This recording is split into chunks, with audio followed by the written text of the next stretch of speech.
Crossing the spotlight here. I'm your host, Evangelist Dan Goodwin, coming to you live just south of Owensboro, Kentucky. Tonight, this is the October the 9th of October, 2025, and we are still here. The trumpet has not yet sounded. The dead in Christ, have not yet risen from the grave, from the dead, and we which are alive remain have not yet been caught up, but it's coming, and it's coming soon. Don't lose hope. And it's 8:12 p.m. Central Standard Time. I want to bring you one quick thought that I had today that I think is important. Um, One quick thought that I want to get inside your noggin up here and get you thinking about over the next few days. Kind of interesting. And we'll give this just a minute for folks to get on. And so we got Minnesota here as usual. Beat everybody. Ramona has beat everybody on YouTube tonight. And let's see. Facebook, I don't see any comments on there yet. That's all right. They'll come. And okay, folks are getting on, so let's go ahead and go here. My thought is this. What about Russia? What about Russia? Do you know that President Trump has ended, as of this morning, most of the conflicts in the world, most of the wars? Um, it's really quite amazing. And but there's one that persists, isn't there? It's the one that he said he would end in 24 hours once he got elected, but it did not happen. Very strange. Very strange. It's almost like there's some demonic activity involved there, and they won't let go. And I'm talking about Ukraine not letting go. I posted a report on Facebook just recently where they have determined that Biden started the war, um, and that it was done to hide some things. Well, I told you that back when it started, if you remember. I told you why the war started, and I told you who started it: USA, under the Biden administration. And I told you that, and and they're continuing to keep it going. And see, there's a lot of terrible cover-ups in Ukraine concerning the deep state. A lot of people had their hands in the cookie jar over there. There was even some of the gain of function places right on the border of Russia. Now, if you were Russia, you'd be concerned about that. Or if that was on the border of America from Canada or Mexico, we'd be concerned about that. And rightfully so. And Russia even took it to the United Nations. The United Nations ignored it. They didn't believe it. And but it's true. So what's going on here? Let me read a verse for you. I'm in First Thessalonians chapter 5, verses 1 through 3. Now we looked at this just a few sessions ago. I think I called it peace and safety a few days ago. And I don't know if I'm going to be repeating myself or not. It's possible. Excuse me. But I had some thoughts on this today, and it really hit me. And so I thought, man, I'm going to share this tonight. And I could be wrong. It could be that I'm off base here, um, but it could be that I'm not off base. So let me read verses 1 through 3 for you. First Thessalonians chapter 5. But I remember when we did a show a few days ago, I went back to get the context of chapter 4, and it's about the return of the Lord, and specifically the rapture. And then you turn the page, you go to chapter 5, and we learn something here. But of the times and the seasons, brethren, fellow saved people, ye have no need that I write unto you. Why? Because it's already been discussed and we should already know. That's why. Well, let's read verse 2. For yourselves know perfectly that the day of the Lord so cometh as a thief in the night. Remember the movie back in the 70s? My wife watched it when she was a little girl. And The Thief in the Night, about the rapture happening, and but we understand that he's not coming as a thief to us, is he? He's not coming to the saved people as a thief. He's coming as a thief to your neighbors. The next morning after you've been taken, they're not going to know. They don't even know what's happened. He snatches us away as a thief would snatch something from a person or neighborhood. So let's read some more here. For yourselves know perfectly the day of the Lord so cometh as a thief in the night. Verse 3. For when they shall say peace and safety, then sudden destruction cometh upon them, as travail upon a woman with child, and they shall not escape. But ye, brethren, are not in darkness, that that day should overtake you as a thief. Ye are all the children of light and the children of the day. We are not of the night nor of the darkness. Let us therefore not sleep as do others, but let us watch and be sober. And so back to verse 3. For when they shall say peace and safety, then sudden destruction. And I believe I probably brought some of this out a few days ago, but it's a little more vivid now. You all saw the famous interaction between Secretary of State, um, I've lost his name. Anyway, it'll come. Secretary of State. You saw him leaning over, whispering in the president's ear, gave him a piece of paper. We know now what that was, and we found out right away that an agreement has been accepted by Hamas and Israel. Marco Rubio, thank you, Marco Rubio. Rubio, drew a blank there. It's going to be a famous clip that'll be shown for years. Um, Rubio whispering in the president's ear, handing him a piece of paper in that conference there, letting him know we've got to do this quick. A deal has been accepted, and Trump's going to be over there, I believe, Sunday in Egypt, and they'll all be signing this historic deal. I don't know all that's in it, and so is this part of the final nail in the coffin of this thing called peace and safety?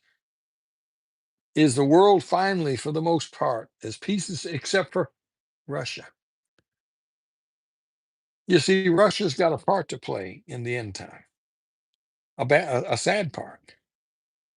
They're going to come against Israel. What brings Russia down from their perch up there?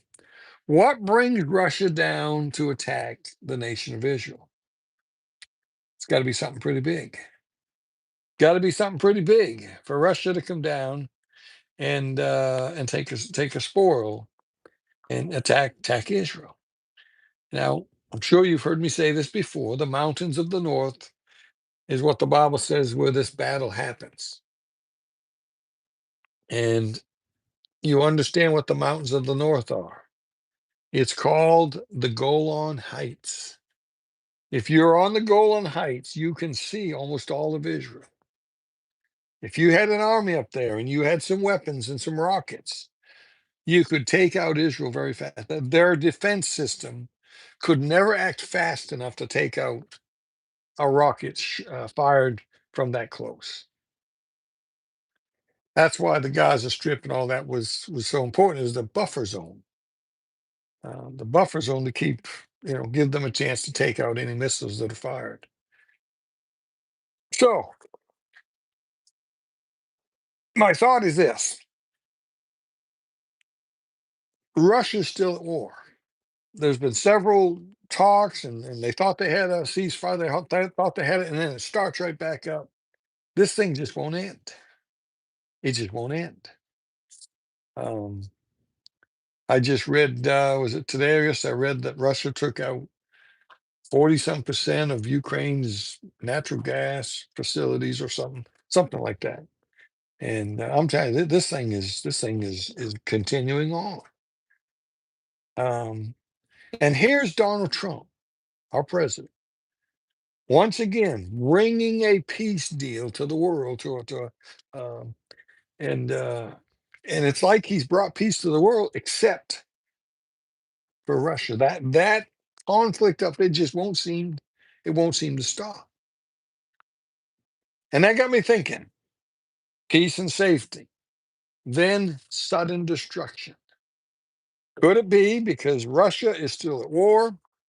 The entire world is blaming Russia for something that Biden's administration started. Yet, I mean, they blew up the pipeline, and we don't know for sure who. I believe we were involved. We may not have pulled the trigger, but I believe we were involved. The Biden administration blew up the pipeline. We've we've we've brought financial um, blockades to Russia, trying to, and I mean, they seem to be, they're the bad guy, but are they the bad guy? Hmm. So, is it possible? And I've said this before, that Russia has been so pushed up against the wall by the entire world now, except for a few countries, China and a few others. They've been so pushed up against the wall, and Trump has come in, and Trump is changing the world. Trump is domineering, and Mr. Putin is sitting back thinking, man, my whole country is going to be destroyed because that man. What do you do? Do you hit the nuke button and try to nuke America while we nuke them? And that doesn't seem feasible. You go to Israel. You go and you take the wealth of Israel. It's just a hop, skip, and a jump. You already got armies and ships and men down there in Syria, right on the border of Israel. You send your armies down there, and you go take Israel. Who's going to stop you? And under threat of nuclear war, who's going to stop you? Peace and safety. They're going to be signing this thing on Sunday. This thing is historic. This is historic. This peace agreement they've come up with. Historic. I don't know all that's in it. I'm not saying that I agree with all this. I'm saying it's historic. And it may be what's being talked about right here. When they shall say peace and safety. And boy, that seems to be what everyone's saying. Holy cow. This man he has stopped almost every conflict in the world, except one: Russia. And that's one of the country that's in the Bible, in prophecy, the Ezekiel 38-39 war between Israel and Russia and a few other stray countries. And God intervenes, and I believe somebody intervenes, and I believe the rapture happens right around there. Could it be that this sudden destruction, right after this peace and safety, sudden destruction? Now, I'm not saying it happens that hour. I'm not saying it happens the next day. I'm not saying it happens that week. I'm saying Russia is the last man standing. The whole world has turned on them. The whole world kind of wants to get together and take them out. What do you do if you're Russia? You do what the Bible said they're going to do. You go to the mountains of the north, and you take out Israel, and you take that spot, take the wealth of that place, and I believe that is the Ezekiel 38 war. I believe that war happens before or at the rapture. And I think there's a clue in there. They burn the weapons for 7 years. So if those weapons are going to be finished burning before the kingdom age starts, the rapture, the weapons got to be burning by the rapture or before, in order for them to be done burning when Christ comes on the white horse 7 years later. So when they shall say peace and safety, then sudden destruction. What's that sudden destruction? The only thing I can see, now it could be something else, but the obvious thing that I see is the Ezekiel 38 war that has not happened yet.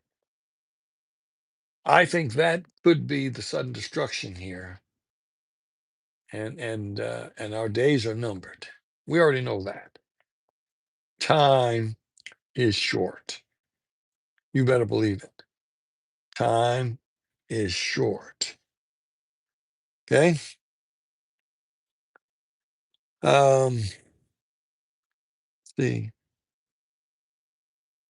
Um, Van put something up there.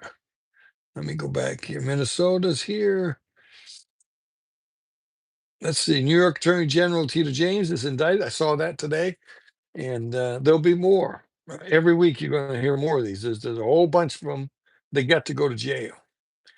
Personally, I think they ought to open up Gitmo, Cuba, and send a bunch of them down there and have tribunals and trials, and get them found solidly guilty, and do whatever the justice system requires after they're found guilty. These people have commit high treason against our nation, against our churches, against our people, against conservatives, against the political system, against our republic, against the future of our children. They've got to be dealt with. If we don't deal with them and bring justice, they'll be back in power one day, and they'll do it to you. That's right. They'll dig up Donald Trump's bones and scatter them to the wind if he's already dead.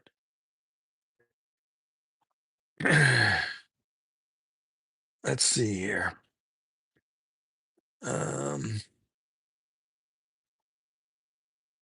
Robin said, I finally made it. Things are moving quickly, Robin says. Daniel 9:27, he shall confirm the covenant with many for 1 week. And we've discussed that before. Doc and I believe that that is not necessarily a peace agreement or a peace treaty. We believe the covenant is a specific thing.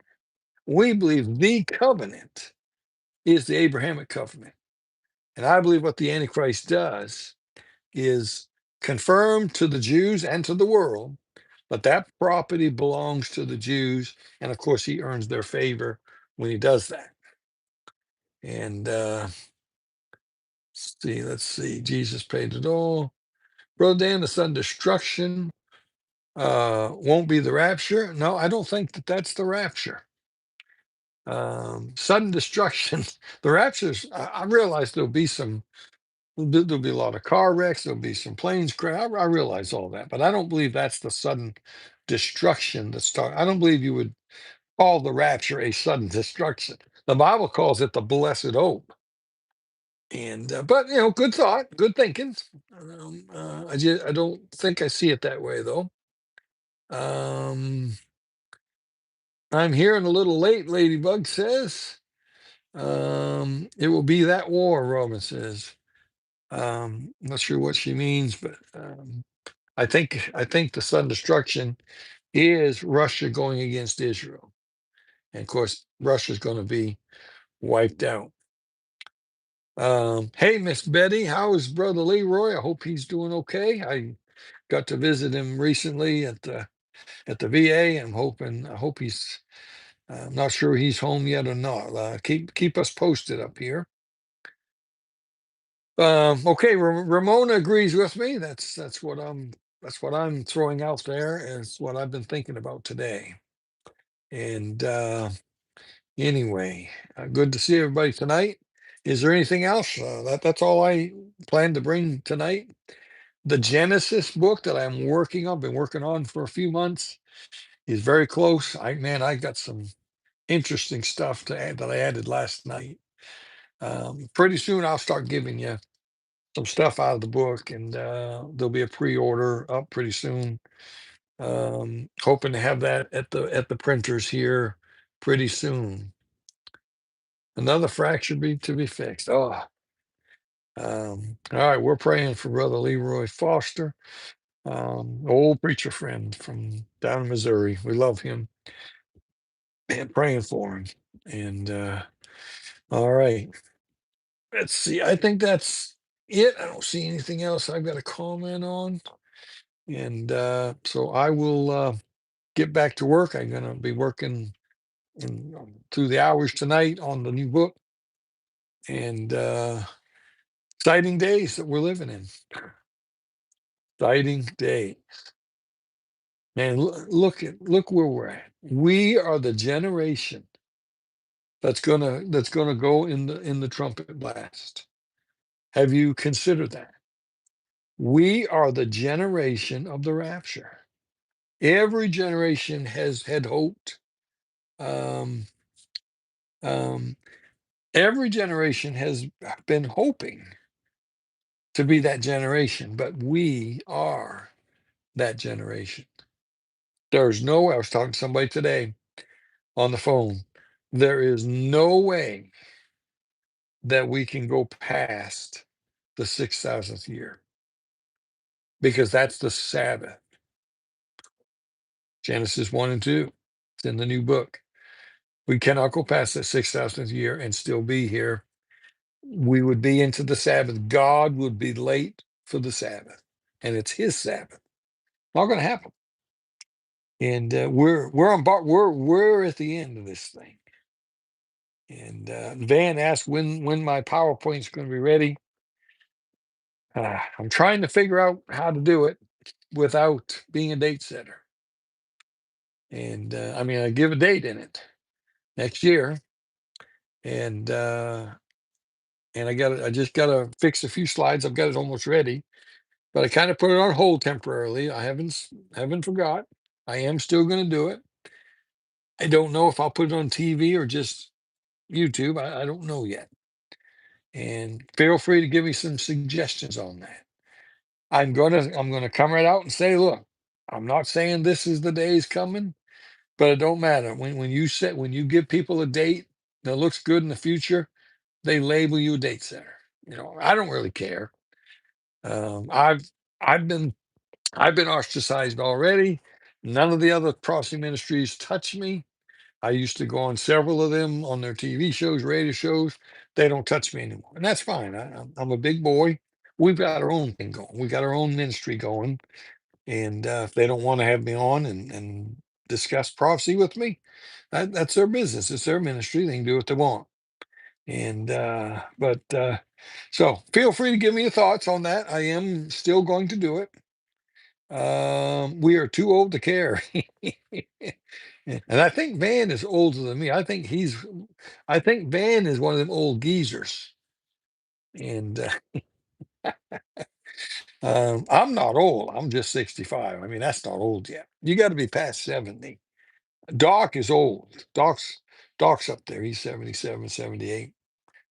My mom just had a birthday a few days ago, 89. She's in good health too. So, all right. Don't forget to hit that like button, smash that like button, and share this on your pages and comment. Everything you do, hit the like button, all that gets it out there more and gets more people seeing it. All right. And I think that's about it. I don't know if there's any more comments I need to. You're younger than me, Mr. Van. Are you telling a big fib or are you telling the truth? I was thinking you were up there closer to 70. Hmm. Well, anyway, um, maybe he is. I don't remember. We've talked before, but all right. Hey, keep praying for Process Spotlight and the ministry here. If you're one of our partners, and be sure and be faithful to help when you can financially. It costs a lot of money to keep that TV stuff going. It's unbelievable how much television costs, and we got some special deals work out. That's right, Van's got it. Keep your eyes on them sky. And I'm going to go ahead and sign off of Facebook here. And God bless you all. Thanks for watching. And we don't get not that many watching live on Facebook, but I'll tell you that one, Facebook, it will sometimes get over 1,000 views after a while, after a day or two. And now YouTube does sometimes, but not always. All right. We will check in with you, Lord willing, tomorrow night. And until then, keep your eyes on them